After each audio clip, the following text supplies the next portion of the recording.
Hello. Oops. Guess what I forgot to do, Campbell? What? Put my microphone on. Oops. All right, I got it now. How you doing, buddy? Good. You feel like you're up to doing a show today? Yeah. Then, okay. I say we do it. Okie dokie. What were we working on? Should we start with what happened last time? Sure. What happened last time? And last time we ended up getting estimating the volume of a sphere. Yeah, we finished that. Working, and it was not bad, I would say. The only thing I didn't like about it, I felt uncomfortable with, is that we were, in fact, let me switch over to my machine for a second. We were estimating the volume by stacking these cylinders up. And the thing I didn't like is as we increased the number of cylinders, sometimes we got closer to the actual value, 4/3 pi r cubed. And sometimes we got further away as we increased the number. So it would kind of get closer and then further. And I didn't like that. I thought about it last night, Campbell, and I was thinking, I wonder if it has something to do with the way we're representing the numbers. Because when you represent a number inside a computer, sometimes you can do it with just a few bits. And so it can sometimes operations get inaccurate. And the more bits you use to represent a number, the more accurate everything is. So I almost kind of want to go back to that again with that kind of thought in mind. Change the code so we're using higher precision numbers and see if it is working the way I'm expecting it to. The thinner these cylinders are, the closer, the more accurate we should be. That should just be flat out, theoretically, it should be like a law. The more I put in there, the more accurate. The fact that it was sometimes losing accuracy as I was increasing the number of cylinders is an indication that either there's a problem in the code. Oh, wait a minute. That was probably what happened. Remember how we were getting not a number and then we pressed up again? Yeah, but we were getting a problem before we reached the not a number state.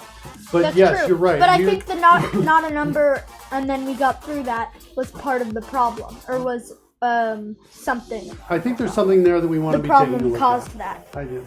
Yeah, so that's what we did last what was it? Just yesterday we finished this up. And it was actually kind of cool to see it get really close to 4/3 pi r cubed as we were increasing the number of cylinders. We'd start with 3, then we'd jump to 5. Can we do a demo of that? Campbell, do you have the ability to open that project up real quickly and show everybody? I think so. That's it right there, estimating the volume of a sphere. That might take a minute to open up. And after we finished that, we started working on, well, let's estimate the volume of a cone. Here's the app right here. Go ahead and start it up and let's watch this. Talk about it while you use it, Campbell. So, we have the calculated volume up here. What's this red circle right here? Tell me about that. This red sphere is the overall sphere that we would the overall sphere that we would get using our radius and plugging that into the equation 4/3 pi r squared. And that's the formula for the volume of a sphere. So this would be the sphere. And then so this is the real volume of this sphere. And it's about 523,000 units. Yes, a lot. And so once we add disks, they're the same color as the calculated volume. So what's these the are number in the upper left? slice. This is the slice count. How many slices are on? So we have 1, 2, 3, 4, 5. And the slice is represented by what shape? Cylinder. A cylinder. Okay. So And with 5 so- slices, you can see the calculated volume Gets closer and closer the more we add for just a little bit. And then we added it so that control, if you hold down control while you're doing it, the slice count goes up 10 or 20, sorry. But if you do control shift, it goes up control shift and then up arrow key, it goes up 200. And you can do that down as well. Oopsies. Wait a minute, that was Dad, Yeah. look. What? We went negative because with our control shift. Oh, we down, went down. We can didn't do have that. any code to check that. And so if we add more and more, here, wait. If you look up here, it's getting close. Wait, that up arrow key. 598.6 So it's getting closer, and then it just got, wait. Now it's getting further. Found it. It's getting further away as we get closer. Yeah, as we increase the number of slices, we're at about 1,000 slices in there. Wait a minute. I'm just gonna maximize, and then if I want to get a super close up on the edges here. You're gonna zoom in there so we can see the edges. Yeah. So at this point, we're pretty close. We're off by about 2 or 3. 2.5, which is not bad in terms of how far off we are. There it is right there. So these are the edges of the slice. Yeah. Slices. I guess it's important to say that you'll notice that the circle isn't truly the sphere isn't truly circular. No, it isn't. See the little bit of a Slightly corner right there in red that you can see right in front of you in this shot. But that's the representation in Unity. Similarly, you can find, like right up here above me, you can kind of see these straight edges here on the edge of the cylinders that we're putting inside of it. But again, that's how Unity is rendering it. We're using the actual equations for a cylinder and the actual equations for the sphere to get to build the pieces. So it's not related to what's going on in Unity. And there are times when you can get the calculated volume the exact same as the real volume, but then it will undo that basically. Yeah, yeah. So it's actually kind of almost, I would argue that's almost meaningless if the next time we add more, it moves away again. Yeah. Since we raised this question, let's switch over to my machine a second. I'm going to just do a search here in C# numbers and bits, something like that, just so I can kind of see what's going on here. Switching back over to my machine here. Integral number types, I want more than just that. I want all numeric types. Piece of number types. Let's see what we got here.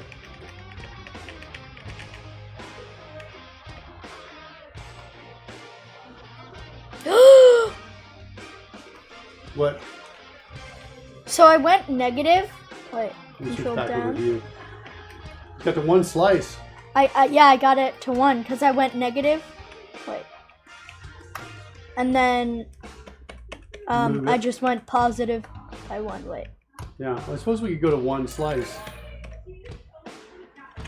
Hey, And it's Smash 8 just- Tap. Boop. How are you doing, Smash 8 Tap? Welcome. One slice. Can you unmaximize this and just verify that the width of that cylinder is... Oh, it is It's hitting lined exactly up with the edges of it? Here. Like move the camera so to make sure it's hitting it. Yeah, perfect. That's awesome. So it's way off with 1. Smash 8 Tap is doing pretty well. Okay. I want to see the number of bits in this. Why am I thinking, is it taking so long? Floating point types. Here we go. Let's switch back over here. Floating point types, positive negative numbers with one or more decimal points. Okay, float. Here it occupies 4 bytes in memory. So float is not as precise because it only has 4 bytes in memory. Let's see what a double does. Double is twice as much. It occupies 8 bytes in memory. I almost think, Campbell, if we switch to doubles to do the calculation and then convert at the last minute back to floats, we might do it. Notice decimal though, 16 bytes in memory. So it's the most precise. So let's try this for a second. Do you mind? Let's go to your code. Let's see if I can refactor this. I want to see if it's related to the precision. Because only 4 bytes, that means we can only be so accurate. And as we're doing all this math and adding and multiplication, that could be where our problem is. So let's do this. I'm going to keep my radius as a float and my diameter as a float.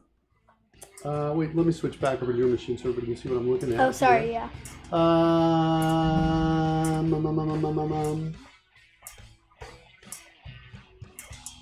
This is the Y position. X position is where it goes. The most important thing is essentially the radius squared coming in. The radius squared is here. I want to make this a decimal. So I think TDE is my shortcut for decimal, so I just type in TDE to change that right there. But radius is a float. It doesn't like radius times radius. There. Can't convert it. Well, we'll cast it. So I'm going to type in CDE right there. Like that. And I'm going to put this in parens. And that should be able to get me to the decimal I need to get to there for radius squared. Okay, so that's a decimal. Add cylinder needs a decimal right in there. Oops, TDE. Okay, so now I've got radius squared. My Y position, I don't really care about my Y position very much here. You have to cast your X position times X position. I'm only actually using it here though. Yeah. Why am I... What's happening? Where am I creating? Where am I calculating it? Cylinder volume is cylinder diameter. I'm passing in cylinder diameter. Right here. So we're going to make this decimal. I'm going to take Y and make a decimal. Whoops. Right there. What do we need in square root? It needs a double. Okay, so I'll cast it to a double. And I'll put parens around that. What's that noise I'm hearing over there, Campbell? What's going on over there? I'm not sure. Oh, it's Stream Deck, the cord. Okay.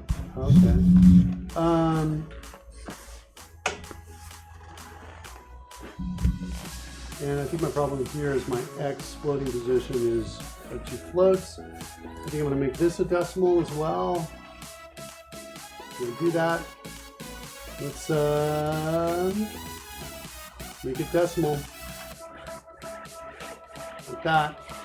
We got this super precise thing going on here. Slice thickness, let's make it a decimal.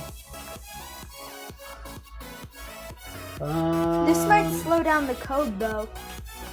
Or not the code, sorry, the game actually. The actual game. Because it's more precise. The chances that this, how much does it weigh as your calculation from the actual value? Well, Smash 8 tab, it depends on how many cylinders we put in. The more we put in, generally the closer it gets. But one of the things we noticed is that we can put in like one more and all of a sudden it gets a little further away. So I'm suspecting it has to do with floats because floats are only 4 bytes.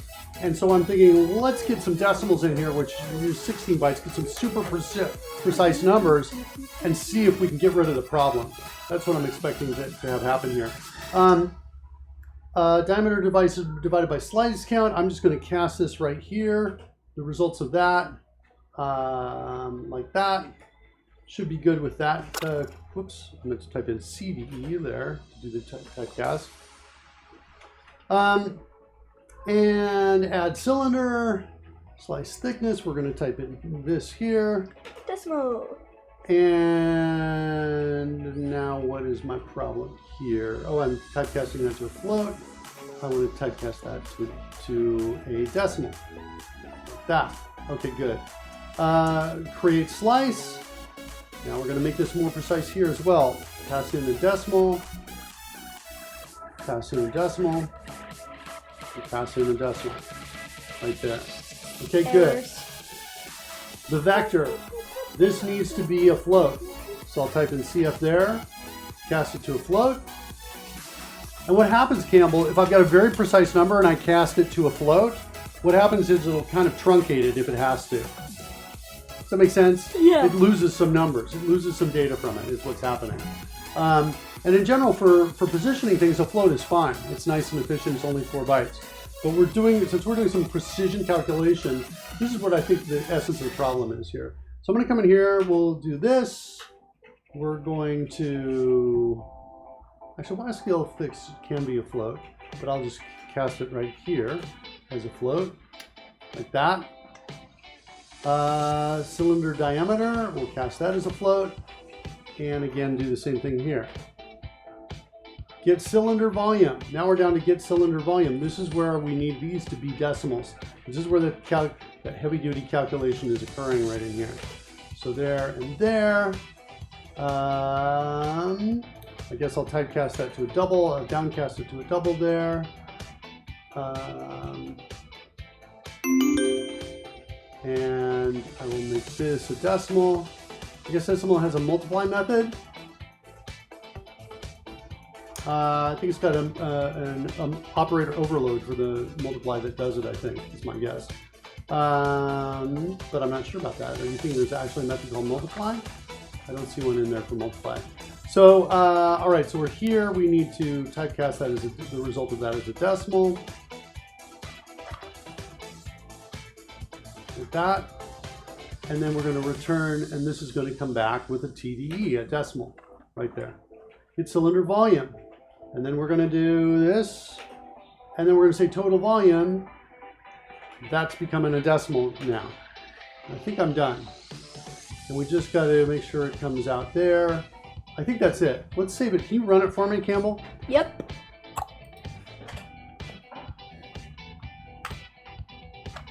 And so our goal is to now see if we see the same behavior before. What are we looking for? We're looking for 598 on that blue right up there. 16. Yeah. And so let's add another 1,000 to it. Or whatever, you're doing a couple hundred at a time. Getting more specific. Okay, so the question is, does it go away or does it only get better? Is the question. We're looking for it to get to 0.77. I think it is only getting better so far that I've seen. Yeah, it's dropping. I think by now, but we saw some problems where it would suddenly jump away and then come back. So I think that's the problem, Campbell. So now we're at 7.7. Now we're looking for 5.5. So we keep going. We should be able to get 7.7. So that 0.77 shouldn't change. It should hold it the whole time. Yeah, so far it has. As we get closer, and I think that's what it was. Isn't that interesting? So that's kind of a good lesson in, storing numbers. What types are you going to choose? Are you going to use a float, which is only 4 bytes, which is useful for most. A decimal or a double. Yeah, a double, which is 8 bytes, or a decimal, which is 16 bytes. Each time we're doubling our precision. Yeah, this is looking pretty good to me. So at some point we should get to that 5.5. You're all moving up by 1,000. You got 17,000 in here. Yeah. Right? 18,000.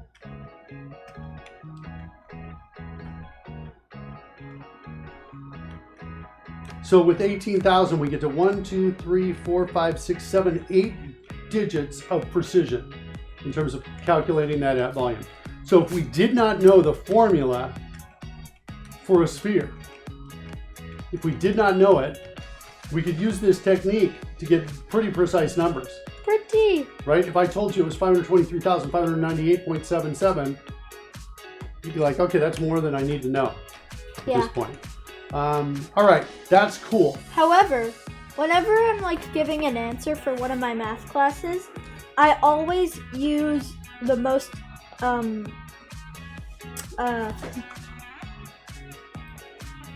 digits after the decimal point as I can. Because, It feels good to be precise. Is that true? Is that? Yes, I just like having a bunch of numbers. Yeah. Or digits. Yeah. Kind of interesting. I think it's also interesting to know that when you're using a calculator, the calculator internally stores I think at least one more decimal place than what you see, and it allows that to be off by a bit, but never shows you that one. So the calculator has to store more because it's not precise. Oh, it's got precision problems just like everything is going to with enough digits in it. Let's talk about the cone next. Okey-dokey. I'm glad we did that. That was actually an awesome experiment, an awesome thing that we could do. That means when we do our cone, we want to do similar kinds of things. That's what we want to do. We want to have code. Wait, we got to underline on it. Oh, this is from the cone project. Yeah, we left off there. Right? Yes, wait. Here, let me just close this down so that I can easily go between them both. Yeah, right there in line 67. I wrote, fix this, left off here. Yeah, we were running out of time. I don't think we've declared this as a method yet. Oh wait, maybe we have. Like, well, give me the option to add parameter. Why don't you try hitting the tab key? Drop the menu and try hitting a tab key. Hit escape to drop the menu and try hitting the tab key. So oh wait, it we is do. There. Huh. Tab Calculate back. cylinder diameter. Oh, we We've already only have. got two parameters. I think it was needing 3 is what it was looking for. So let's talk about that in a second. Let's switch over to my machine, Campbell. Okie dokie. I've got this diagram here. I've got a stack of cylinders, right? I need to figure out the radius for any cylinder at any position in the stack. Thoughts on that? Huh. I said I need to calculate the I radius heard. for each one of these, right? At any point in here. Do you see why I need to do that? Yes. Why? So that we can calculate the volume of each of the cylinders. So Yeah. that we can eventually calculate the volume. If I get the radius at this point, it's going to give me a cylinder that's like essentially as big as that part of the triangle, or that part of the cone. I just had an idea. What's your idea? My idea is we use Pythagorean's theorem for this as well. And the way we would do that is, I know it's not a right triangle yet, but the cone, or it's not a right triangle at all. But if we flatten this cone, basically, or we think of it as flat, and then we split it into 2, it would be 2 right triangles. So let's look at that for a second. Let me duplicate this. Oh, but then we'd have to find... Let me get rid of this. Right there. Let's move this to the back. So we're kind of flattening. We're going to need to fill one of these out. We'll need to get that radius. I'll put this off to the side over here for now. Okay. And so let's talk about this a second. So this, let me shorten this down too. I'm going to shorten this just a little bit, so we can see the top of the axis right up there, right? So let's kind of talk about what we know, right? If we flatten it down, we've got this radius is kind of also another way of looking at the radius. It's another way of thinking about it. It's x, Yes. right? It's x to go From from 0 here to the edge of that. to wherever that edge is we're interested in, right? If we're interested in Your the head's x up, blocking it a bit. what'd you say? Your head's blocking it a bit. Oh, thanks for Whatever letting me you're know. doing. Let's move this up a bit more, Yeah. like to there. So here, the x would go from here to here. Okay, see what I'm saying there? Yes. That's x, right? The y, where's my other, nope, not what I wanted to do. The y we can easily calculate. That's what I want. The y, in this case, would be from here to here. Right? I can make that the y if I want to call that y.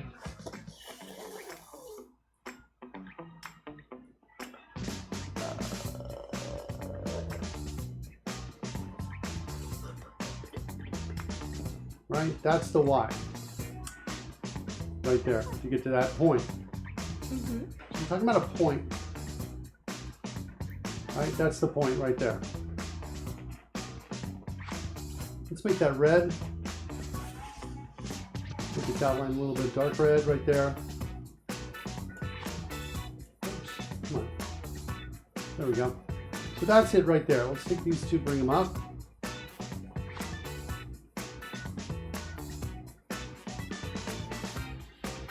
I'm going to make these arrows go right just to the edge of that point right there. Okay? So I'm talking about a point that essentially can be anywhere along this line. Right? Yes. That x, whatever that x is along this line, will equal the radius of the cylinder. Yeah. Okay. So if that's the case, And we want to find out what x is at that point. do you know any formulas for the equation of a line? Wait, formulas for the length of a line? For the equation of a line. See, I was just noticing, Campbell, that radius, it kind of goes in this line right here. A slope. Yeah. We could use y equals mx plus b. We could use But y then equals flip it mx around. plus b. So let me just move this to the back here. This is what we're trying, and let me move this to the back. This red line is what we're trying to get.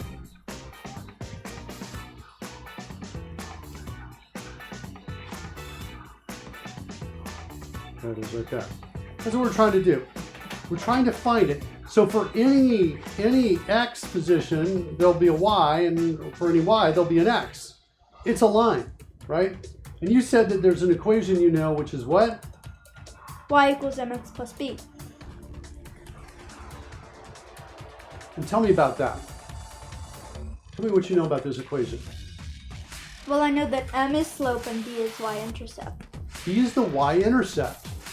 So, hold on, let me change something here. And we know that. That's just directly at the top of the cone.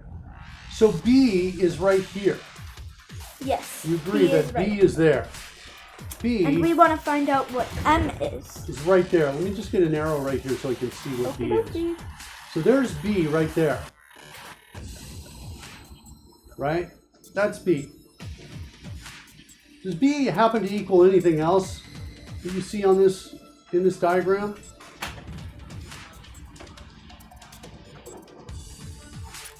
Probably. I don't want to hear probably. I don't want you to guess. I want you to just either like, yeah, it does, or no, I don't see anything. Does B equal anything else that you see over here? This, by the way, is some old stuff that I did here. Is this on this page above? It is, so I can get rid of this here. That was stuff I did last time. This, by the way, is the actual formula for it right here. And this is, we're talking about estimated volume of cone instead, right there. All right, so does B equal, that's my question. See anything? You can also say, instead of being silent, you can say, I don't see anything.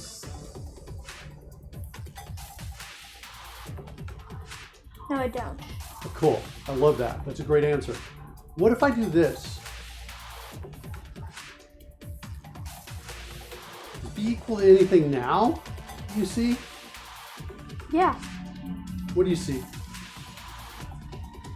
It's equal to the top of, or the height of the cone, the height of the cone. Hold on a second. Let me just subscript this right Isn't here. it the same as where it is right now? There you go, right there. So yeah, B is equal to the height of the cone. But B is already at the height of the cone. Yeah. That's what I was asking. I was like, what? Do you see it equal to anything else? Oh, So, okay. yeah. So yes, B is equal to the height of the cone. So that means what we can do is use the substitution principle of math, substitute the B, substitute the height of the cone for the B. Now we've changed the equation a little bit, right? Yes. What's the equation for M? Do you remember what M is equal to? M is equal to rise over run.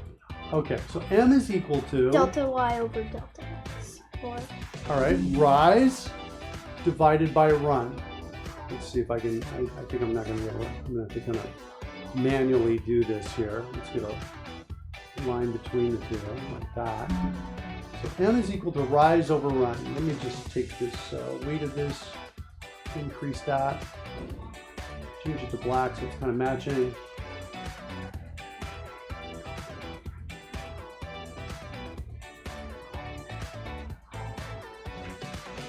I want that one right there to center him. Bring this one up. So M is equal to rise over run, which you said was delta y over delta x. Or delta y. I'm going to type it out because I don't know how to get the symbol for that right there. Over delta x. Okay. So we know that's the formula for M. Let's zoom back out again. And let's see, let me get one more equal sign here. the delta y is just the height of the cone, b. Ah, cool. That's what I'm looking for. So delta y, so that means we can do this. Go one more time out here. So delta y you said was equal to what? B. Height of the cone, Yeah. right? Sorry. Cool. It's awesome. All right. Over And- delta x, which would also be equal to the radius, or not the radius. I guess kind of the radius of the bottom of the cone. KidzCode!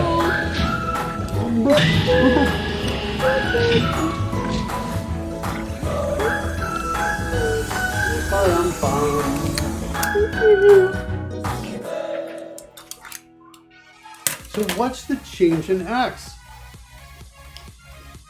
It's the radius of the bottom of the cone. Yeah, it's like the radius of the cone. We could just throw that out there and say, well, it's the cone radius. It's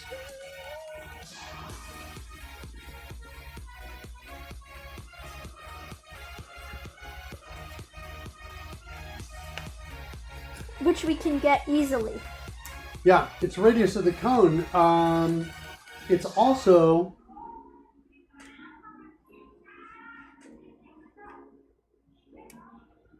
let's do this. Subscript.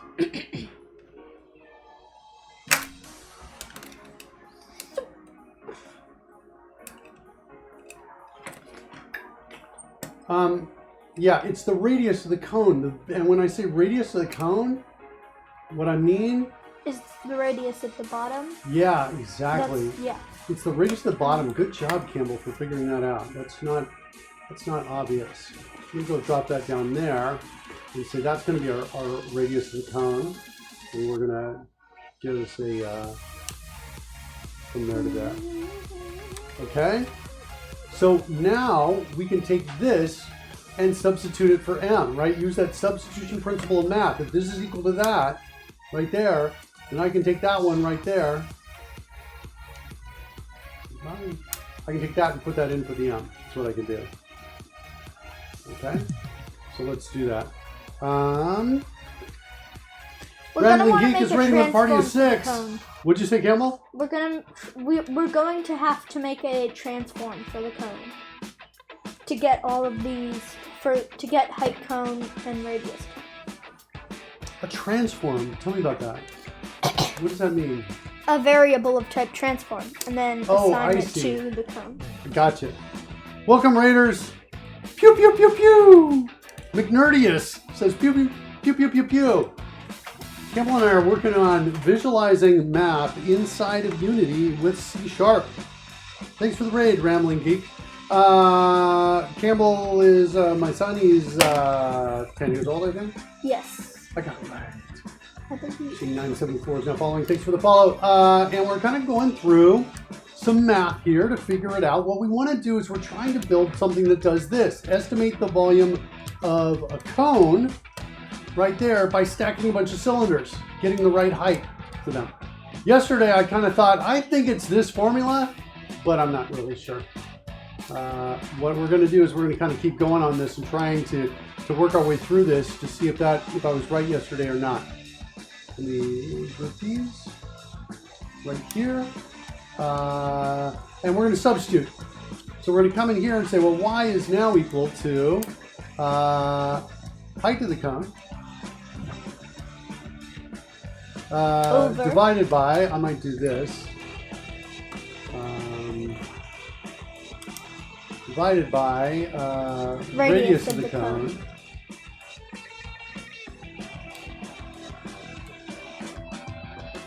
That right there times, like that, times x plus height of the cone. That's what we've got right there. Let's duplicate the slide and let's just work on this piece right here. We'll kind of work our way down for that. Heisenberger. This one doesn't cook crystals, guys. Oh yeah, I look a little bit like Heisenberg. Gotta get that hat. What I got? I got this. This is not quite Heisenberger style right there. That's what I got. What do you think, Camel? You like? Yeah. Okay. So we're here. Y is equal to that. Now, normally I'd be fine if I just wanted to find out y. But am I trying to find out y? Nope, we're trying to find out m, which is height cone over radius. Well, we got m. I'm trying to find out, actually, I need to find out this, the radius. Ooh, right, at each individual y. I'm going to have a y, I'll know it. But now once I get the y, I need to figure out the x. So I need to solve for x, which means I need to take this and I need to subtract it from both sides, right, to get that x isolated. So I subtract it from there, it goes to 0, and I put it over here, and I've got my subtraction right there. There we go, like that. So that's, isolation. What'd you say? We're just isolating the variable. Yeah, we're isolating x is what we're going to do. Since we know this right here is multiplied by x, we can divide both sides by this, right? And if I divide both sides by a fraction, it's the same as multiplying both sides by the opposite of that fraction. So if I put this in parens, this times that in parens, sorry, I can now multiply it by the opposite of the fraction I'm about to paste in, which is this one divided by that one. I'll take there. Gotta do that. Let me just copy that whole thing to the clipboard. And let me see if I can undo all the way, because I really want to put this on its own line down below it, if I can. Let's see. I subtracted y cone from both sides. Height cone radius. That was it right there. So the next line down here is what I paste in. So y minus the cone height times radius divided by the height of the cone is equal to x. Or x is equal to that. That's my formula. Let's copy that. Uh-oh. Make sure you Purell after those eyeballs touch.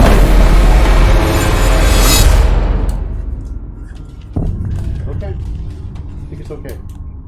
It's all right. Our good friend Ocular Malice here. Math is hard. Hello. Too much math. My brain is collapsing. Close your eyes and you will see everything is easy. Nice. I see what you mean, man. You finally calm down, people. Ocular Malice is here. Oh my god, run. It's the floating eyes. The fuck was that? It was the floating eyes. GC Vern 645. That was Ocular Malice coming in the door. Some of the kids here in the chat room. Some of the kids in the chat room have custom built fanfares when they come in. So yeah, language warning there. We almost swore. All right, so let's see. Let's see if I was when I tried to figure it out yesterday in my head, if I got even close to it. If I did, I'll be like, yeah, I did it. So here's where it was. There's the original one. The radius of the slice, I was calling it instead of x. What did I get here? Radius of the cone times. Uh-oh, I was wrong. I was doing y minus height of the cone. I was inverted a little bit. Okay. All right. But you were close. Well, looking at the difference here, the difference between if I do this versus this, one will be negative, one will be positive. Does that make sense what I'm saying? Yes. So I think this would work as well. I just have to make it positive.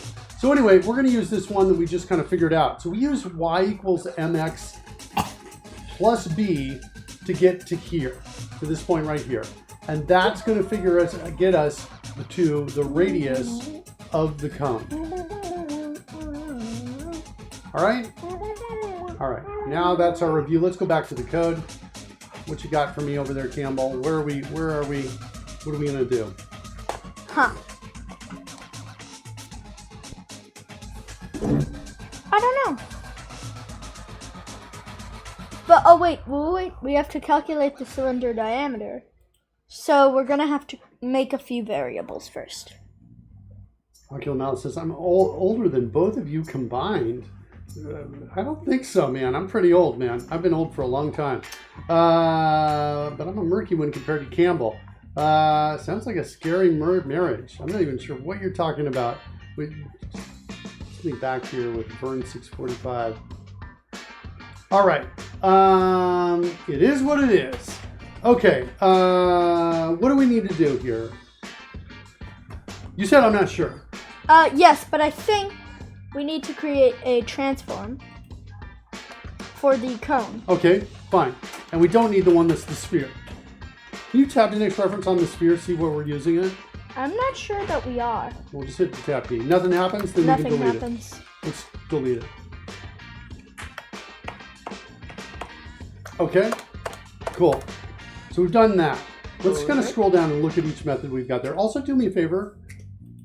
Or go ahead, do whatever you want to do here. I'm just gonna assign it. So Good idea. Script, please fix any compile errors and assign a valid script. Okay, so let's fix any errors that we have. If you go into the bottom left of your screen, there's an icon that says 1. Oh, you found it already.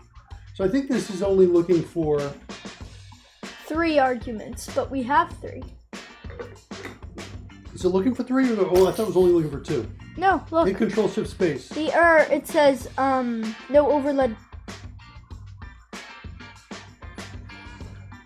Are you gonna finish reading that, or do you want me to read that? No, I was reading it. I got it. Yeah, no overload takes 3 arguments. We've only got 2. So it does take 2 only. Yes. Yeah. Let's see. Wait, I'm lost. Is this about math or game design or coding? What is going on? It's about we're visualizing. Let's show them the cylinders. Can we show them real quick for the folks, the raiders who came in? Show them the cylinders in the Sphere app. So we can show them what we did yesterday. And what we're trying to do. You'll get a sense of what we're trying to do today. It's kind of a combination of a number of things. We're using Unity to visualize math, and we're using code to get to it too. So we've got a sphere up here. The real volume of that sphere is about, using the known formula for it, is 523,598. We're taking up slices here. And we're trying to calculate what the volume is. And the slices are cylinders. Yeah, so we've got 23 slices of cylinders in there. And now we've got 223. You can see what happens as we increase the number of slices. It gets closer and closer. Yeah. So what's cool about this is we're calculating the volume of the sphere without actually using the formula, without having to know the formula to calculate the volume of the sphere, which is kind of cool. What's also cool about this is it's kind of an introduction, Campbell, to something called, I think, integral calculus, I think. To be honest, I don't know. I don't know if that's what it's called or not, but I think it is. Integrals, and I think it's part of calculus, or it's advanced algebra, something like that. It's coming, and it basically, it tells you how you can go from something that I know if I slice it up a bunch of times to get it to something, it tells you how I can turn that into an actual formula. Pudding says integrals are fun. Vern is like screaming, what is going on? I'm sorry, Vern. So anyway, that's what we're doing. We are doing that. We've got 18,000 slices up there, and you can see those two numbers are getting really close to each other. I've got like all the way down to 0.776, differing only by about 100th there. Or I mean, 1,000th right there, 1,000th of a unit. All right. Integrals are why Google exists. You just need to ask. Right? No need to math anymore. All right, buddy. So that's what we did. We want to do the same thing with the cones and try to get it. What are you thinking? What's on your mind, Campbell? I'm trying to get it to be super specific. To at least 523,598.775. Why don't you change the code, stop it and change the code, so if you're doing Control and Shift, you increment by 1,000 each time you hit it. Okie dokie. It's not here, it's the other app. Right? If you want to really, and it'll also tell you, you know, this will be the faster way to breaking Unity. It right? will.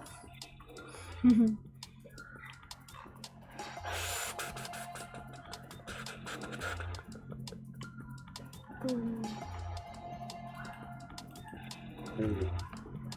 So if you hold down the left control key and the left shift key, or the control key and the shift key, your multiplier will jump to 1,000. So we'll increment by 2,000 each time. Increment by 2,000 each time. Because it's going to throw 2,000 on each side. Or not, it'll throw 1,000 on each side of that centerpiece. All right, so you're very quickly moving up. You're at 20,000. How wow. precise do you want to be? You want to try to get to that 559? No, right now just you're just trying to get to that 775. Yeah. I suppose. Let's keep going. What do you got? 2,400?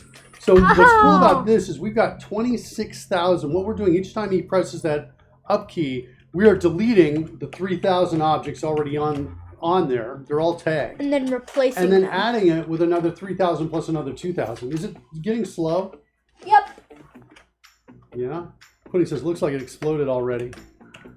What do we got? We got to 775. Yeah, we did. 7758. We're almost at 7759. No, it's 77559. Oh, I'm sorry. You're right. 77559. You're right. So, yesterday, we tried to crash Unity, and we were doing it. None of the slices have rigid bodies.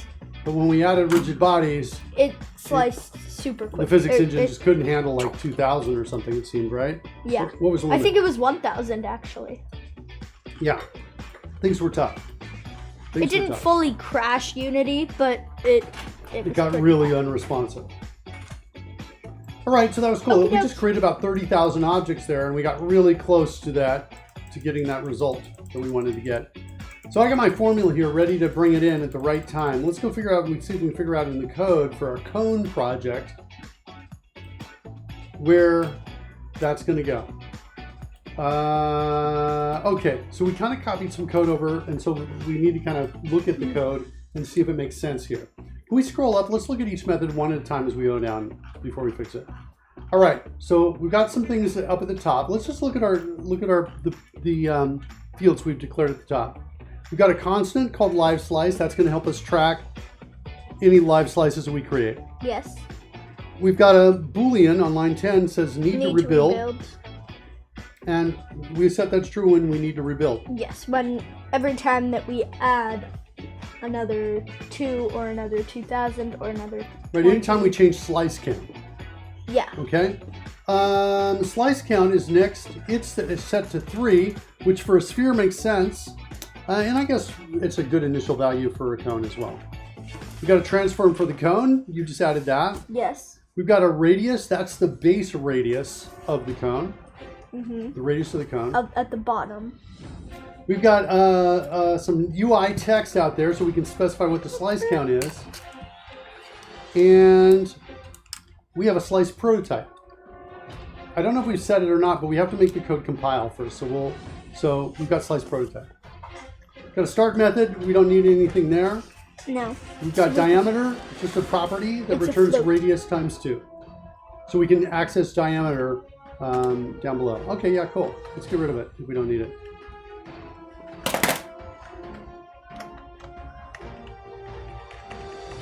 Shift home is faster to get to the beginning of the line.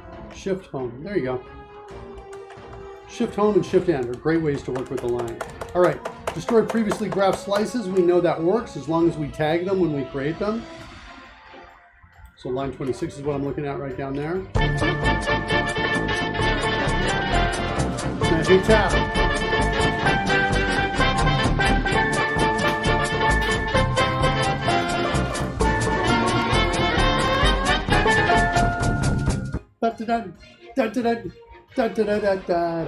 All right, add cylinder. Got it. So scroll down a little bit so we can. There we go. So destroy previously graphed slices. We know that works. Mm-hmm. Add cylinder. Let's look at that. It's going to take a Y position and a slice thickness.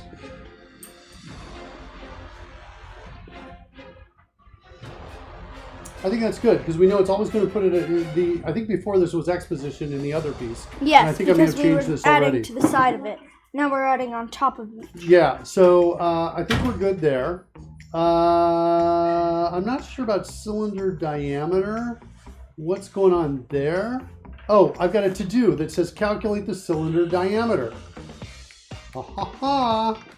And now I've got my formula. The formula, remember, was this one we just calculated here. Mm-hmm. So it's going to be, we're going to need that Y position minus the height of the cone. So we need the height of the cone. I know what that is. It's the It's the transform y of the scale. Because the bottom of the cone is at 0. Right. I'm wondering if we should make it be a property of the script, and in the start function that we just deleted, we changed the cone so it fits that shape.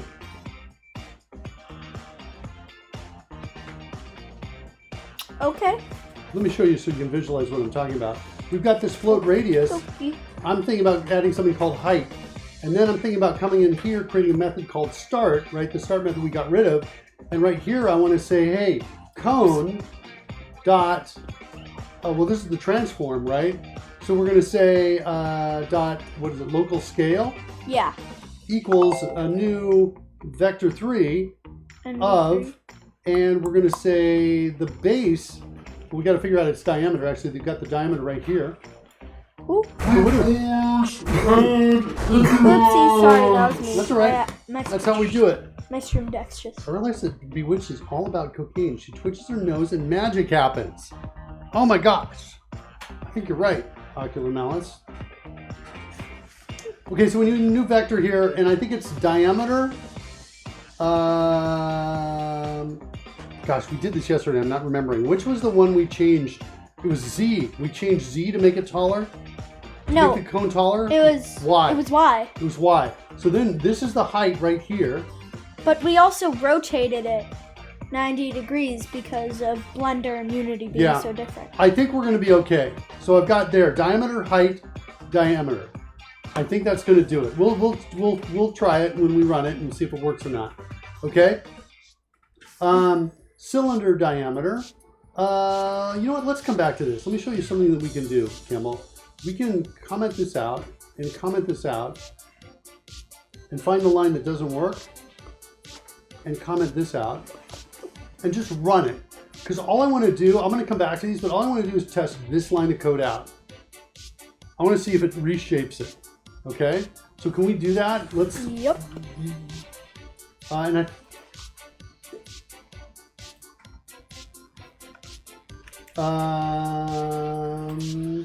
I can't tell. Wait, it says live slice is not defined. We got to fix that tag. So let's add that tag. You don't have to add it to anything, just make the tag exist. So go, drop it down. Doesn't matter where you are. Just come in here, add that tag. Live slice. It's no space in the middle. Control left arrow, by the way, is the fast way to get there. Yeah, save that. Good, and now run it.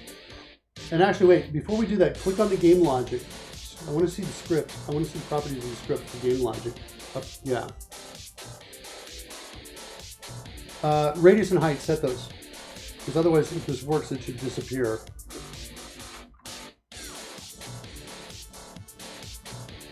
Good, you give me that slice prototype, which is the cylinder we have off screen. Actually, you can kind of see it right up there. That's our slice prototype you just connected. Fine, and make it anything you want. 10. And then I want to run it and see what the cone looks like. Does the cone change shape? If it does, save to next time you remember to do that. Cone did not appear to change shape. No, it didn't. Any errors? Where's an error? The variable cone of game logic has not been assigned. Oh, oops. We missed this. Okay. Save and run. Sorry. Okay. I think that might have worked. Make those numbers bigger, 30 and 80. Let's see what happens. My theory is it worked, but it was so small. You couldn't see it. Let's see what happens now. Still gone. Oh, it's so big. Look at that shadow over there. It's so big that we're in it. Oh, we're in it? That's what I'm thinking. Here, let me check. Yeah. Oh. Okay. It's a bit. Okay, can you get that view right there? Stop it and run again. I want to look in the left and see what the view looks like on the left. And we got it. The call is coming from inside the house. That's right. We were in the house. Change the values and run it again and see what happens. Make the radius 60 so it gets really fat. Okay, there we go. All right. We also want to move the base of the cone up. And I think we got something wrong. This is just purely for testing.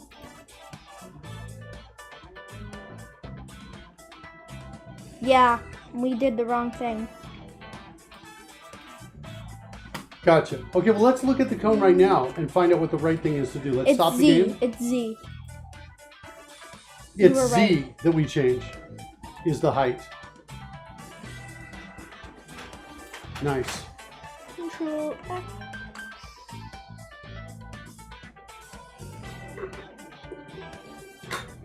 Oh, wait. You can just paste that diameter there, comma, and get rid of the last comma. Really good job. That's exactly what we need to do. Also, we need to change its position to a new vector so that we do need to put the y position equal to whatever the z scale is. You see that right up there in the transform for the cone? Yeah. Uh-huh. So that it's always, its base is at the origin. Yes. That's what I'm talking about. See the position there, and y is the 30 and the z is the 30? We need now to change the y to a 30 when we change z to a 30 in terms of position. Otherwise, it's going now to it's be much centered. better. We don't want it centered. Can you fix that, Campbell? Oh, yeah, sorry. Not here. You want to change it in the code. I want you to fix it in the code. So yeah, right after this line of code.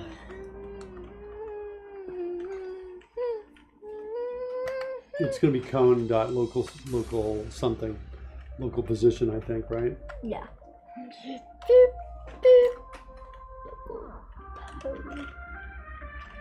You can get IntelliSense if you change sphere to cone. Oh, I didn't realize it was sphere. There you go. We'll see if you can now hit control space. There you go. Local position is equal to, and what is it going to be? NV3. What's X, Y, and Z going to be? X is going to be. I don't know. Look over but here. I know that. Look. Oh. 0, 30, 30?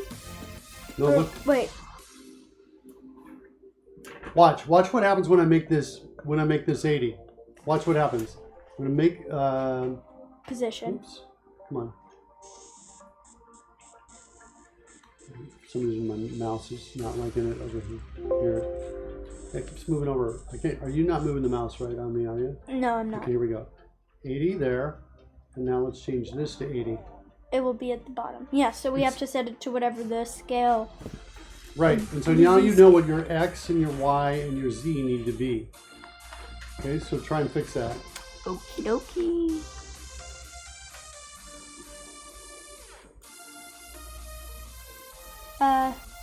So X will always be 0. Yep. Control Shift left arrow will select that whole thing for you.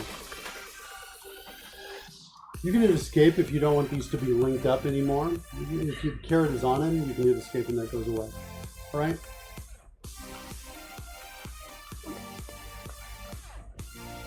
Nope, it's up higher. It's in the start. There it is.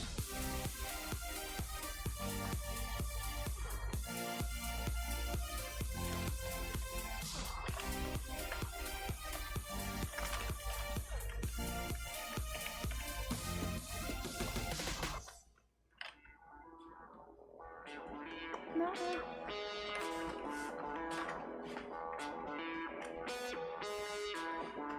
Oh, interesting idea. I love it. I love it.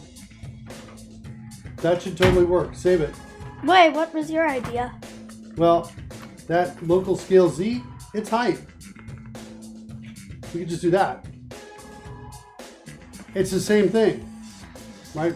The math principle of substitution says we can substitute one thing for another, right? It's the same as that. It is. I was just thinking that would be easier to read, but you can totally do that. I love what you were doing. It's a really great idea. Let's run it and see it work. At this point, when we run, let's test to make sure that the radius and the height properties are properly shown in the final cone. I think they are. It looks like it's centered right around that. Looks like our camera's too close here. Yeah. We need to fix that, but you know, it's not bad. Oh, bless you. All right, you can change that. 15 and what, 40? Okay. Save and run. Oops. Yeah, so we're really close to it. You can see it out there. Ocular Malice thinks you should have more zombies in this Unity game.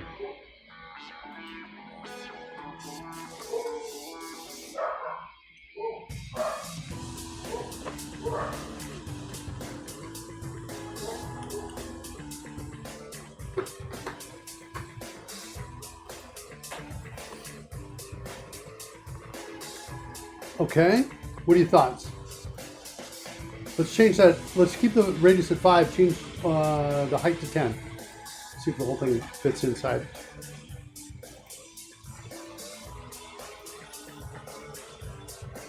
That's not bad. Okay, so we've got a cone that we're visualizing. You okay, buddy? Yeah. You need more zombies in the game? No. Ocular Malice says he wants more zombies. All right, let's get back to the code and let's finish it up. So we actually dropping in cylinders inside of here. Let's go look at it. All right, we'll continue to go down the review here. By the way, yeah, really, see a great job on this, right? There's lots of ways to solve a problem, right? You can do it one way or the other, it doesn't matter. I like that a lot. Okay, we already said this one's good. Add cylinder, let's uncomment this and this. We need to find that cylinder diameter. I'm just gonna bring up my math that I got up over here on this screen. Over here, is it, wait, where did I lose my X? Did I just copy it? What? Undo, there it is. I guess I cut it or something like that. That's it right there. I wonder if I just copy that to the clipboard, if it'll paste in over here on your machine. That's not bad. Okay, so height of the cone is that we know is height. Radius of the cone is just radius. And height again, and the radius of the cone, right there. Oh, this is the radius of the cylinder is what I meant to say. That's radius, cylinder radius. Like that. So, if that's cylinder radius, then if I multiply that by 2, that's equal to the cylinder diameter. So now we got this is y position. This is height.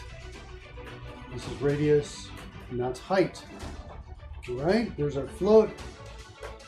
I think we're gonna have that same problem we had before, Campbell. I think we're gonna need, oh geez, I've been on Campbell's machine. Oops. But I've been showing you mine the whole time. Sorry about that, kids. I think we should change this to decimal because it's got 16 bytes in order for it to be accurate. Okay. That's what I think. And then we have to cast them as... Let me see here. I've got, who's calling it? Where's my add cylinder here?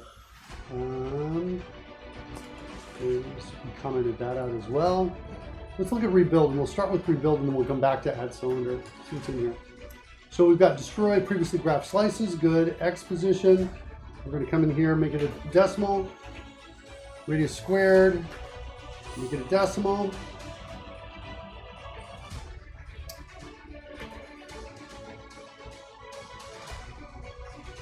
Put that in parentheses. Let's do that. I'm going to do that right there. Slice thickness. We'll make it a decimal.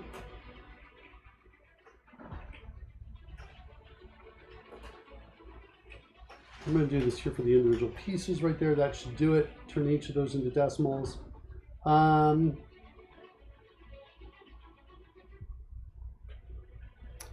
Add cylinder. So to add the cylinder, we're going to need, it's actually not this, it's the Y position we're changing. So let's rename this to Y position because we're stacking these up. Do you see that? Am I losing you, Campbell? You look like you want to go to sleep, and I want to make sure I'm not. Is this tell me where you are right now, because if you're like, I'd like to be playing zombie games right now, we can totally take a break. I'm in it. You're in it? Okay. So we're going to stack up Y positions is what we're going to do. Oops, You forgot to rename it. I meant to do a rename, but I didn't. Looks like I didn't do it. There we go. Here's my rename. Y position like that. So we're going to do that. I don't actually think I need radius squared for this. I just need, what do I need inside of that cylinder? I need the slice, the cylinder, the radius, cylinder diameter, slice thickness, Y position. The slice thickness, yeah, I guess we can pass that in. So we really only need Y position and we need slice thickness. We don't need radius squared. That was something we were saving before because we needed it for the sphere. So we get the Y position to 0. We iterate through all the slice counts. I'm not going to divide by 2. We're going through just flat out through all the slices. We're going to make Y bigger each time by the slice thickness. And we're going to call add cylinder right in there like that. Change these to decimals. And then you have to cast them as well, I think, up there. Or no. Let's see what's going on here. Maybe not. We're going to say Y position minus height. Let's cast that as a decimal. Times radius. Let's cast that as a decimal. And let's cast this as a decimal. We get this precise number. And then we've got create slice. Create slice. I'm going to make these all be decimals as well.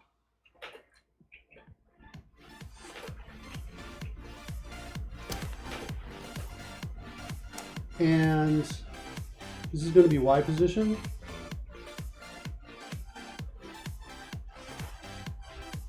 All right, the position of this, if this is Y, is going to be 0. There's my Y position right there. I'm going to cast that back to a float because I need that for my positioning. Didn't we also rotate the slice, though? Do we need to rotate the slice? No, wait, we didn't. I thought that we did. Is the slice flat? If the slice is flat, we're good. Where's that slice prototype? No, we're fine. How do I get to it again? I forget what key I pressed to zoom in on it. You just double click it. Oh, there it is. Yeah, it's fine. It's flat, just like Yeah, I want it to okay. be. I was thinking about the sphere, how we rotated the slice. Right. So I was thinking it might be different than that. No, we're good. We don't need a transform on it. We're going to use the same local rotation as the existing slice prototype. We instantiate it. We don't need the scale fix. The local scale should be, well, I say we don't need it. Let's keep it just in case. For some reason we had this before and we were like not understanding why we needed that. I'm going to comment this out and maybe comment this out too and instead create a new line of code down here that says slice transform local scale. We need it to be, this is going to be the slice thickness right here. And we need to cast these as floats. I'm just typing in CF right here, Campbell. CF to cast a float, CF to cast a float. Let's give it a tag. That might be all we need for create slice. Create slice is coming from add cylinder. We've done that. And if our math is right, that should add the cylinders up. 4/3. I think it might work. Let's give it a shot and see what happens. See if we get any errors. I don't see any errors down the bottom. No I errors. don't see anything. Oh, they are there. You just had to add something. Okay, look at this. Our height is, it's like cutting our height in half.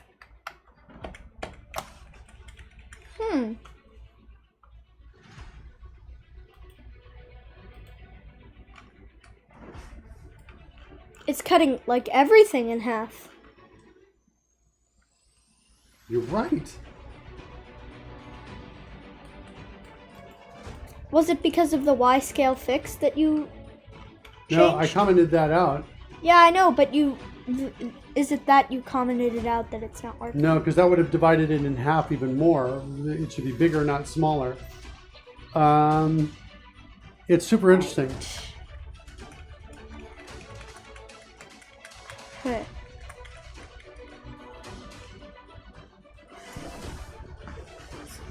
don't have a great answer for this yet. I'm not sure which is which. We need to throw something out there right at the right height. Can we put the prototype and move it? I want to do this. Let me show you what I want to do. In our start method, so we've got the slice prototype out here. In the start method, I want to say, hey, this dot local position is equal to, I guess I got to do what, transform? That local position is equal to 0 height. I'm going to throw height in here so I can actually see it. Like that. We might want to rename height to cone height. Okay. We can do that. I was just thinking, because we also have the slices. Do you want to rename radius to base radius, or are you good with that? I think base radius will be less confusing. All right, so we'll do that. Base radius and cone height. Let's come back over here. We're going to have to go to our script and update some values in here because they've changed to 0. What were they again? I think it was Doesn't 5 matter. and 10. Whatever you want to say. Yeah, but before it fit perfectly. Okay. And then run it and see if that slice prototype. Okay, so that's telling us. Wait a minute. What? It's telling us that when we're scaling our cone, that our cone has got some sort of, it doesn't fit into a 1x1 square. Cube, I mean. The cone that you created in Blender doesn't fit in a 1x1 cube. It's bigger. Yeah. So when we scale it to 2, if it's already, say it's 2, it'll go to 4. If it's double the size of a 1x1 unit, that cone that you brought in from Blender, if it's double, then it'll double up the scale. Does that make sense what I'm saying? No. Well, when we scale something and we scale it to 3, we're multiplying one side by 3. Yes. If that side is not 1 to start with, then it won't equal 3. Yes. If that side is like 2 to start with and I multiply by 3, it'll be 6 long. Yeah. What I'm saying is this cone that you've got right here, this big cone that you brought in from Blender, it doesn't fit in a 1x1x1 cube. If it did, this would all look good. I think our code here is good. I think this needs to fit in a 1x1x1 cube. Okie dokie. So here's a way we can fix it.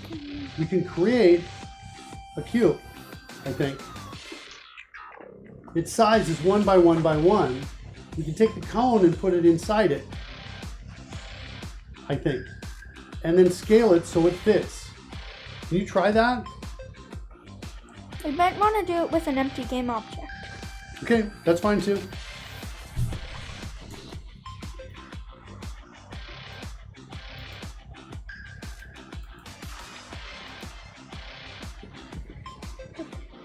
Totally works for me. All right, now scale it so it fits in the empty game object. Scale, just 1x1x1. You could try it, but what my theory is it's not that. It's going to be bigger. You double click on it, get to it. Okay, click on the game object. Can we see its shape? Oh, we can't see it. Maybe make it a cube instead so we can see its boundaries. Okay.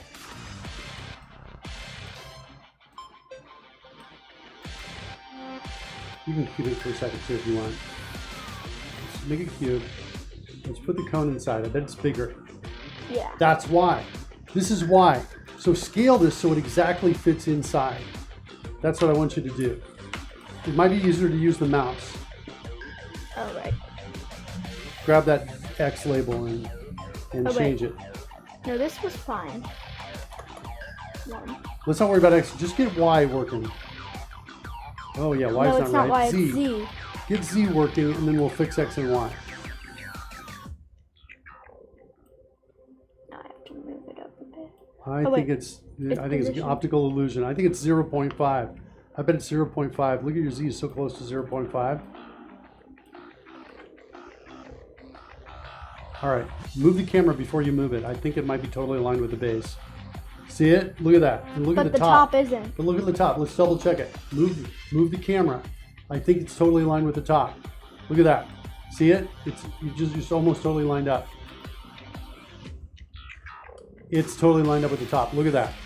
See it? Okay, next, try changing your the cones X and Y to 0.5 and 0.5. No, the cone. Click on the cone over on the left. Oh. Yeah. Change it to 0.5 and 0.5. I bet the whole scale was just off by double the amount. No. Copy, tab, paste. No. Try it. I think it's an optical illusion. If you think it's not right, get in there. Zoom down. Yeah, look at that. See how they're lining up with the edges?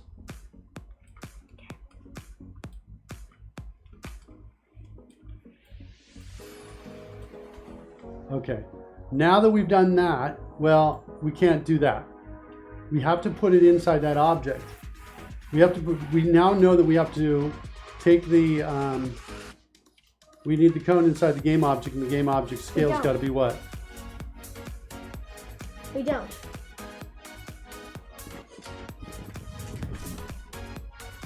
We don't want. Oh, because in the code we change it. Okay. Yeah, the game object scale is good right like there, but now we want to call this something, and this is what we want to hook up and use in our script. Does that make sense? Yes.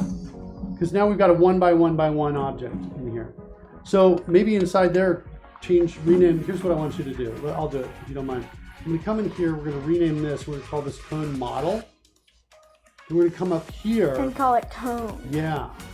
And now that I've called that cone, I just need to hook it up to my game logic script. Right here, it's the wrong one. I need that. See it? If we didn't, should make that change. This doesn't make any sense. Yes, it does. Just watch it work. Oh, wait.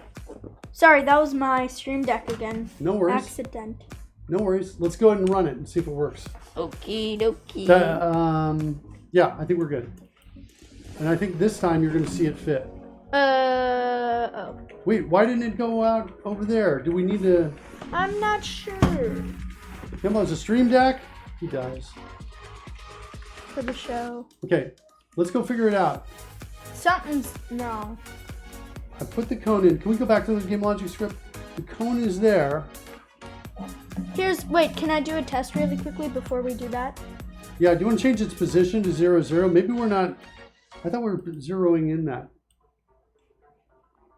What's your So test? if I move the game object parent, it moves the cone model with it. Right. If I move the cone model Don't do that. alone, I don't want you to do that. You've got to stay right in the center of it. It should be 0, 0, 0. Its position should be 0, 0, 0, I think. I was just testing. 0 tab, 0 tab, 0 tab. Okay. And then go back to the cone. Oh, that was the problem. It was just in the wrong position. It was? Yeah. Go back to, click on the cone, its parent.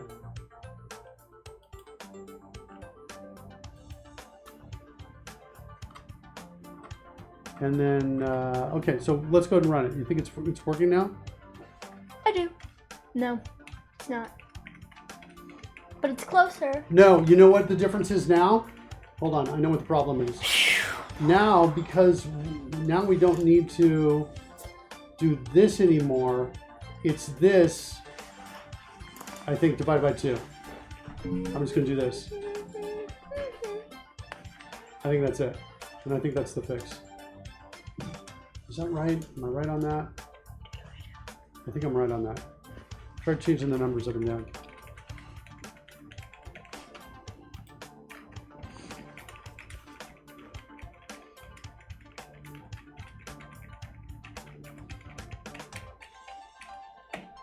Let's do one more thing. Because I noticed that when you get to 1, look at this when you're at 1. Go ahead and change it to 1. And start it again. Change it to 1. and then change the camera. You can start it, but change the camera. You can look over here in the scene on the left. Don't maximize it.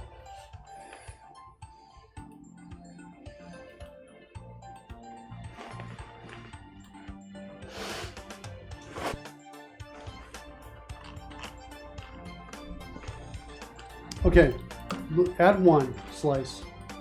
So we're just a couple slices, and look at it from the side. Okay, look from the side. Okay, look at it from the. Here's what I want you to do. Look. This is move from the the camera side. up here like this. See what's going on? It's not fitting. Yeah, I also think that we've got we do need that slice divided by 2 thing. We need that slice height fix that we needed before. That wasn't quite working for me. Wasn't quite understanding it. We need this here.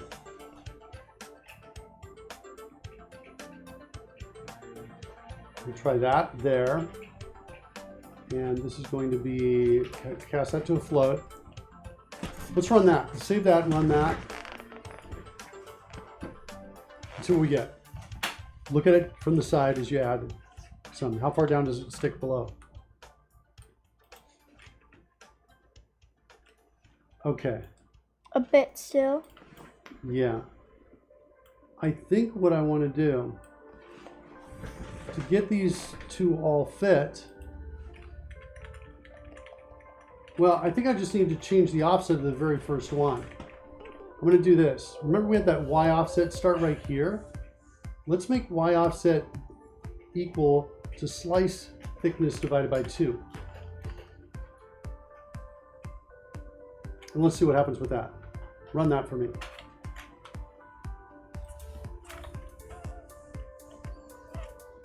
That looks better. And then get up, look at the top of it too. Are the cones all fitting inside? They look like they are. We can also get rid of that code that moves that slice prototype to the top. Nice. Yeah. Okay, looks good. All right, let's take the slice prototype, get it out of there. Do you want to change the colors of the cylinders we're adding? Sure. I'm asking you, do you want to change that? You don't Yes. have to. Get rid of that to do on the line above where you are there. Get rid of that to do. Fix this left up here. I think that one's done. Where's the code again? It's in start, right? Yes. That's right there. You can comment that out or delete it, whatever you want. Okay, save it. Change the colors of the cylinders. Do you want to do that? Yep. Wait a minute. Then we need to start calculating. Pudding says, "Where's my stream deck, Dad?" I'm just now calculating the chances that Pudding is actually my son. What country are you in, Pudding? Where are you?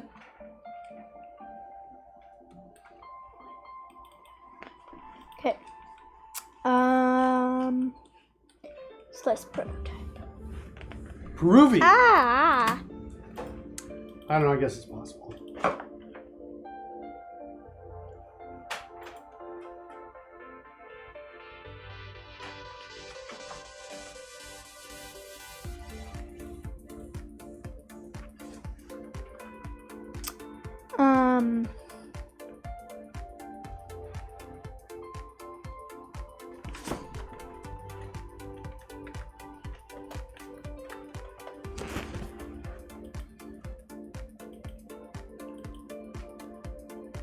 Okay, just looking at a text in from a person who's working on our network. I want to make sure that they are not going to take it down right now, and they're not. We're good.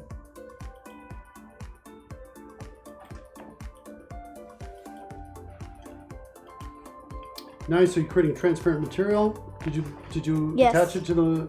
Oh no.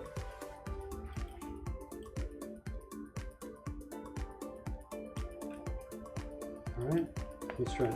Doop, doop. Nice. Oh, Now I'm look gonna at this. It kind of comes out halfway through.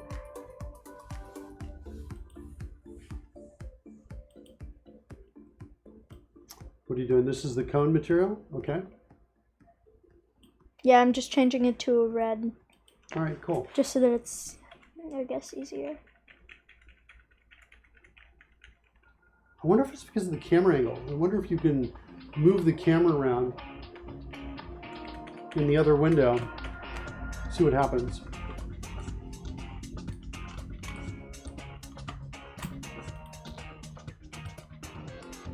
Yeah, it's the camera angle. See what happens?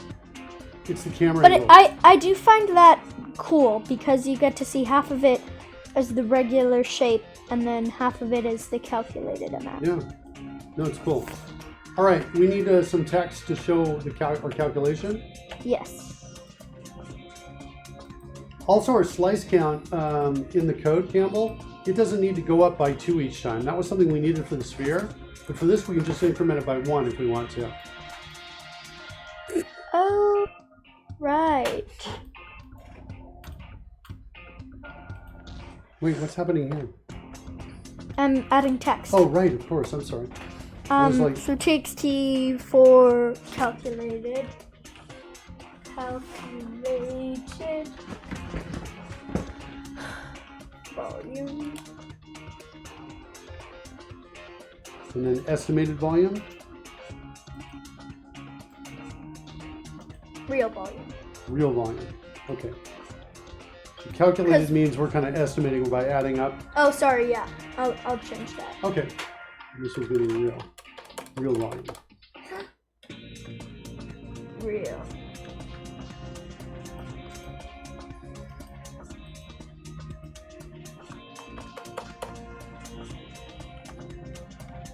That looks good. I like that a lot, Campbell. Okay. Yeah, let's get those in the right spots.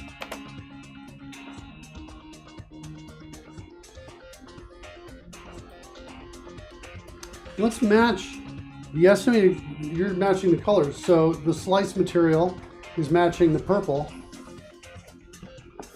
Wait. No. Hit the top left button. Just get it arranged in the right side first. There you go. Then adjust it so it's like right about where you want it to be. So there's my estimated volume. And that all looks good. Let's right align it though. The alignment there on the paragraph. Perfect. Oops. Now that we did that, we're going to go up and move it, adjust it a little bit more. There you go. Cool. All right. Then let's get the real volume and make that red. Yes. So we're using color with consistency, right? Color has an intention. And, Yes. there's an actual, we're using it as a channel to communicate information.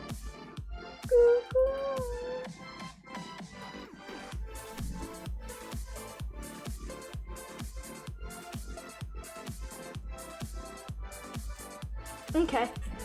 I have an idea. Get the real volume in the right place. So you want to, if you're going to put that on the right side, wait, you're going to do it on the right side, wait. Right align it, I know.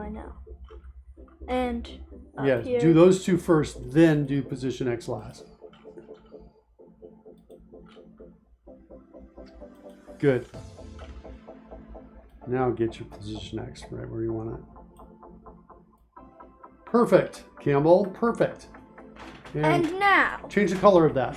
I know. Okay. I know. What you're in now. Was that it?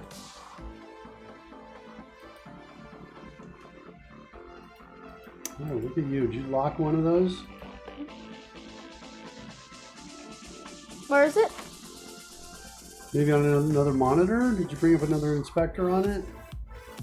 Did you find it?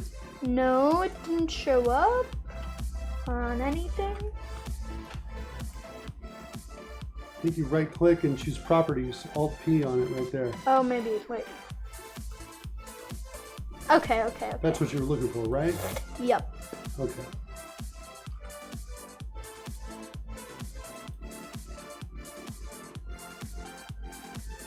Or grab the darker one. Or yeah, make it darker. No, I don't think it should be. I think it should not be transparent. Oh, right. No, it shouldn't. But I think it should be darker, so it's. No, it's the same color. What? It's the same color. Right, but I think for contrast, it should be darker, Okay. so it's easier to read the text.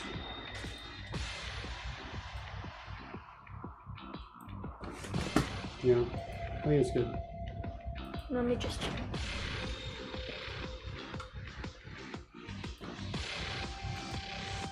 All right, let's add some properties. Okay.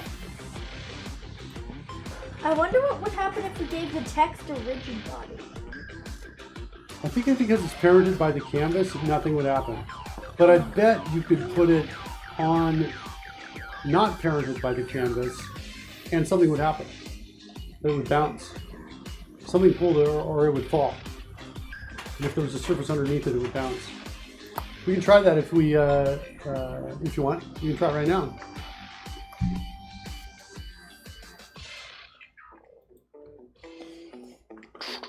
Maybe we should have duplicated it so we can easily delete it, but okay.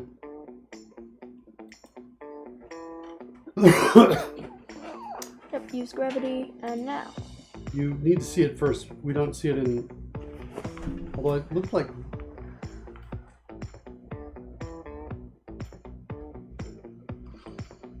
I think it can only be on a canvas, or it doesn't work. All right, well, let's see what happens. Try that. I'm not sure if anything will. Oh, wait, why is real volume dropping? Oh, the names are mixed up. Okay. That's cool. Yeah. Nice experiment, Campbell. I love it. Great effect to use. Remove component. There you go. Great effect to use if you're like, want text to kind of go away, kind of drop out of the way. Slice count. Wait, this isn't slice count. Oh, this is. Oh, no, wait. No, this is slice count. No, this is locked. It's locked to whatever you had before. Ooh. Maybe we did have them with good names. And it was just because it was locked, we thought we were modifying the one that was selected on the side. Let's see. Can you see what the colors are? Yeah, everything's fine. Everything's fine? Everything is fine. Okay, good thing to be aware of, that locked icon up there. All right, should we add properties to the script?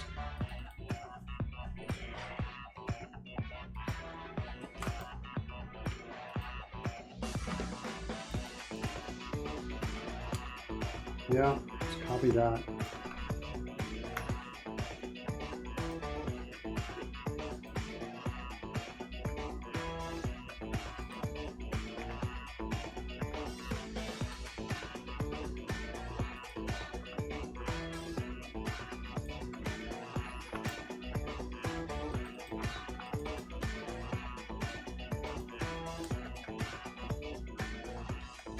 Paste, whoops. Just undo,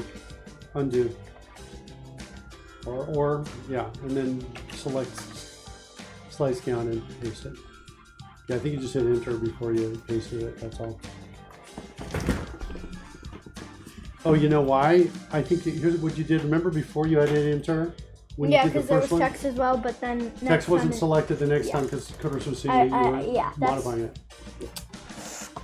Okay. Cool. You got those. Now we got to fill those in, right? Are we calculating total volume in here yet? Can we go back into the Nope. code?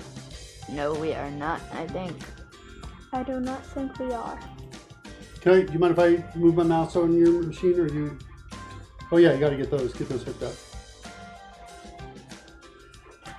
This is estimated. Okay. Good. All right, let me just see what we're doing here. Let me move the mouse here. So we got to add cylinder. Plus create slice.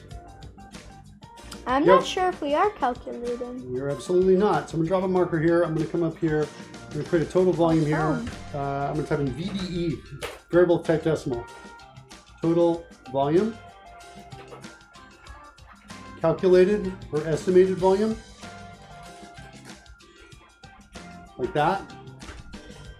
Now, when do I set that to 0? You set it to 0 when we rebuild, That's right? it. Right there.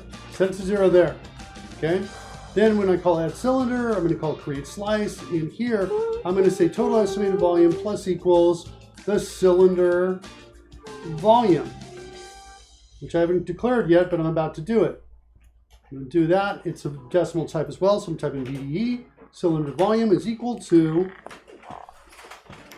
and what's the volume of cylinder? It's pi r squared times height. Right. So it's equal to Math.pi what do you say? Oh, right.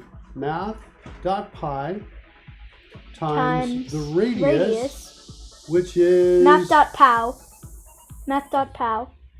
Oh, right. Times math.pow. You're right. Because I want the And then power. I want the parentheses. radius. I'll just say radius like this. Base radius. No, wait, not base radius. Not base radius. You're right. Just radius, comma, and I want to square it times what? Height.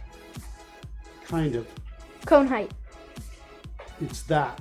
It's Oh, right. it's the individual pieces. Oh, yeah. Radius I don't have, but I've got the diameter, so I'm going to come in here, declare radius, set it equal to cylinder diameter divided by 2. Like that. Oops. Not shift And enter. What'd you say? Not shift enter. Not shift enter. Looks like this needs a double. I guess I could change this to a double here. Stay on the insert. And then now we need to get this whole thing to a decimal on the outside, so I should be able to do this. And then parens. And then I'm going to do this. And I think that's not bad.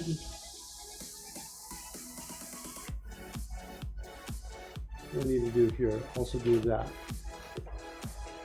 Okay, so a little bit of, we're changing which size of, you know, sometimes we're using floats, sometimes we're using doubles, sometimes we're using decimals. Yeah. That's kind of what's going on here. And so there's just a little bit of that going on. Total estimated volume, we've now increased that. Now, when are we going to update that? So here's the deal. From here to here.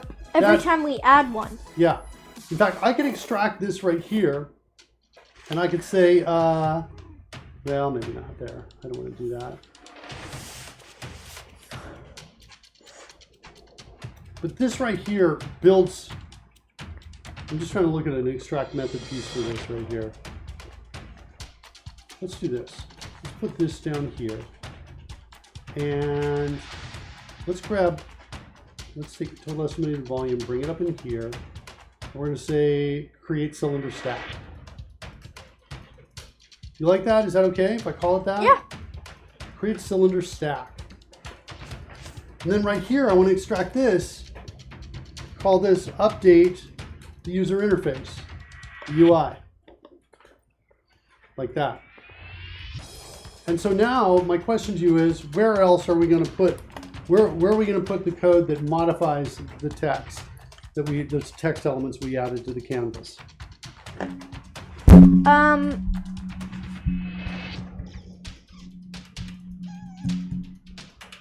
In update. In update what? Just update? Do we not have an update method, or? I thought we did. We do down here. This is called every time we draw a frame. But we only need to change the text when the text changes. True. Take a look at line 73. Line 73 is really close to the kind of line I'm talking about for modifying the other bits of text in there.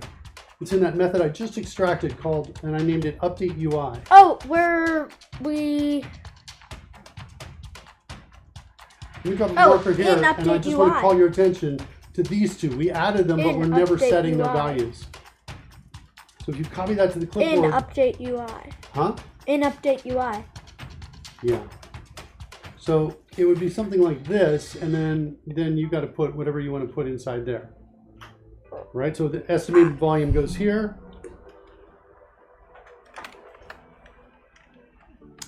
And then we got to figure out the use the regular formula.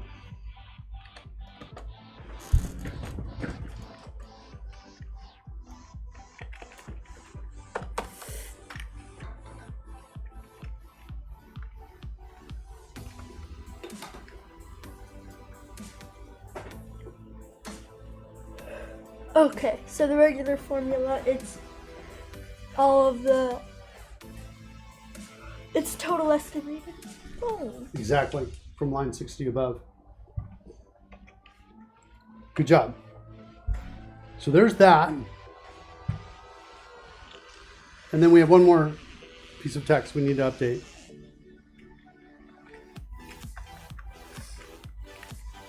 It's not slice count.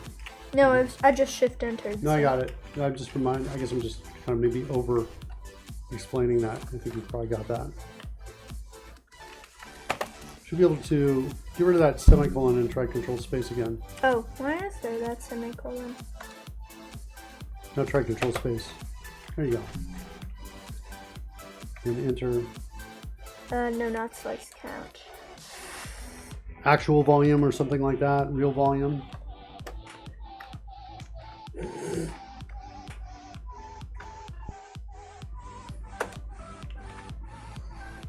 And then we don't have a variable for that. Nope. Oh wait, we have the formula though. Yep. And the formula. Formula is can you pi do- r squared times height divided by 3. But why don't we do this? Can we do this instead of doing it here? I could, or go ahead and do it. You can do it here, and then we'll simplify it afterwards. So it's pi times math.pow, just like you had before. Wait, math.pow. It's good you need a times in there. Oh. Times. Oh right. No. Yeah, it's getting. Go ahead. Times Math.pow.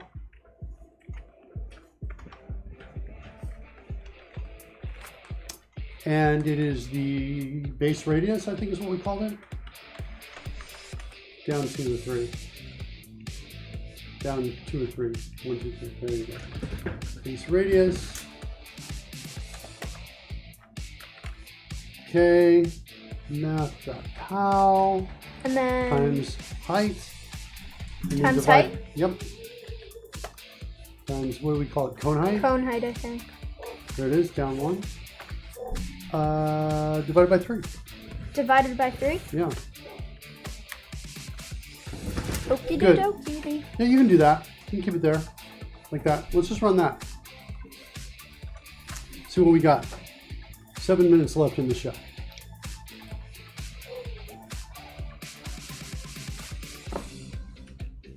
Wait, here.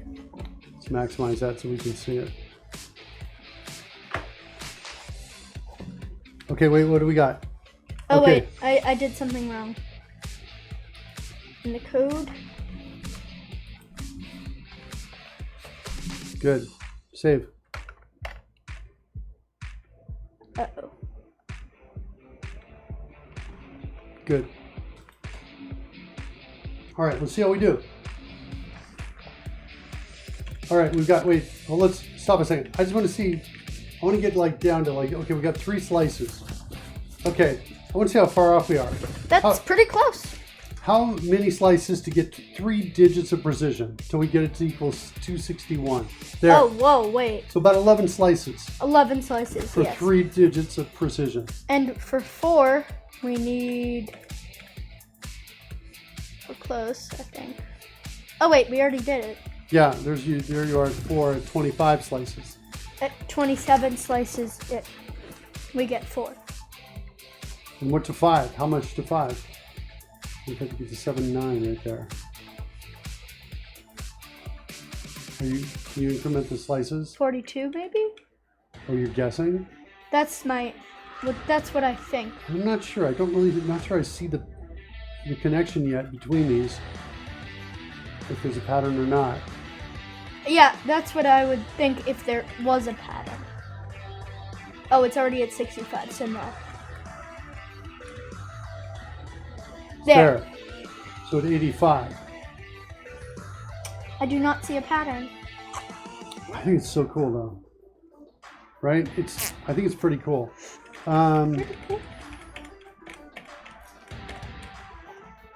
Do we want to change it so that we have the control shift?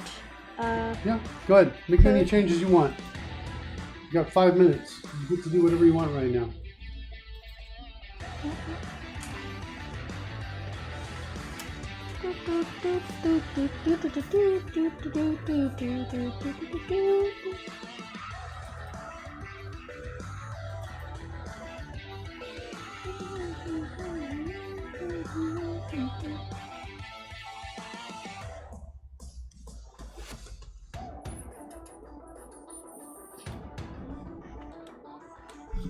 Okay.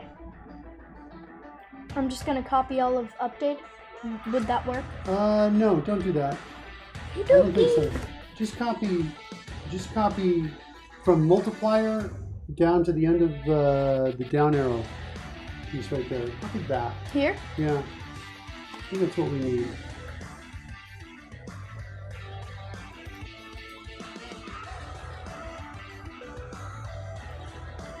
Here? Nope.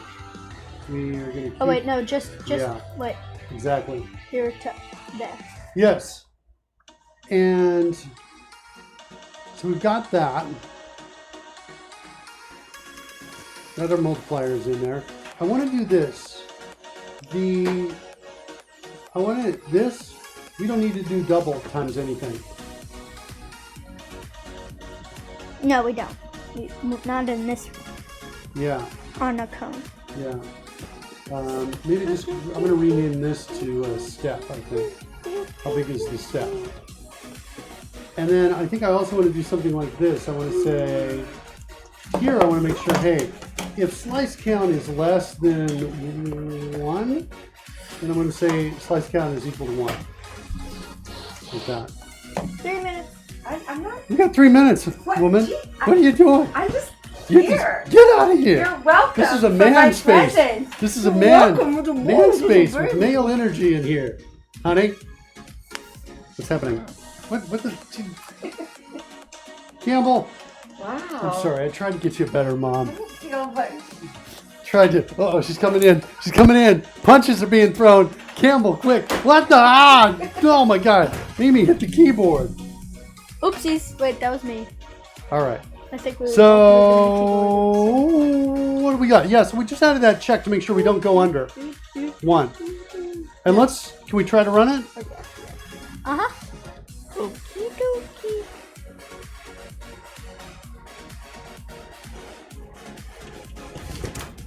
So yeah, this is pretty cool, I think. So we got this. Do you want to change the coordinates of this thing at all? What do you mean? The coordinates of the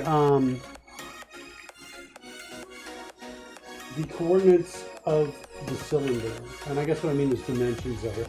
Do you want to change the dimensions of the cone rather? Oh, yes. Sorry, Yes. dimensions of the cone. That's what I'm suggesting. So we tried 1 and we got it to 261. Let's try another cone. Wait, so 5. I'm just gonna double them both. Okay.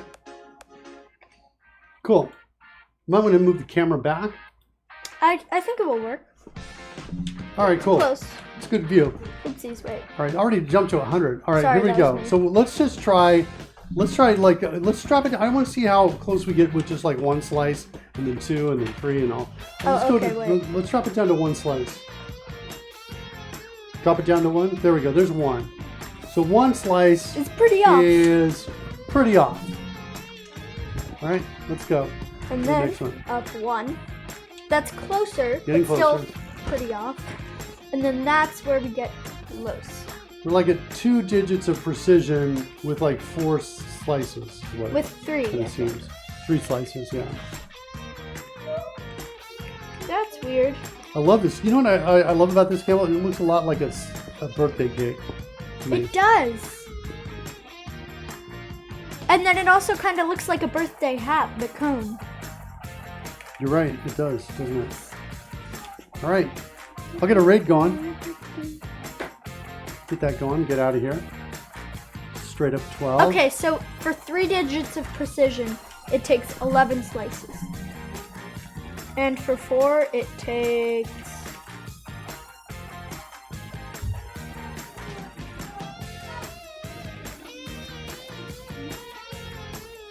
This is really fun. For 4 digits of precision, it takes 37 slices. 37 so there's slices. no pattern. So what'd you say? Wait, except for 11 slices seems to be consistent. Oh, yeah? We might, if you wanted to explore this further, we could record all this data for different, and see if there was actually a pattern, in terms of how precise can we get with the number of slices. If you wanted to. Let's try it. It's up to you. Maybe not today, because we're 1 minute over. That's true. I'm going to start the raid right now, my friend. Anything else you want to say or talk about or do before we get out of here? No, there's not. All right, thanks everybody for hanging out with us. We're going to raid you over to Kessler 6, and we will we'll see you next On Friday. Friday. Goodbye. Bye, kids.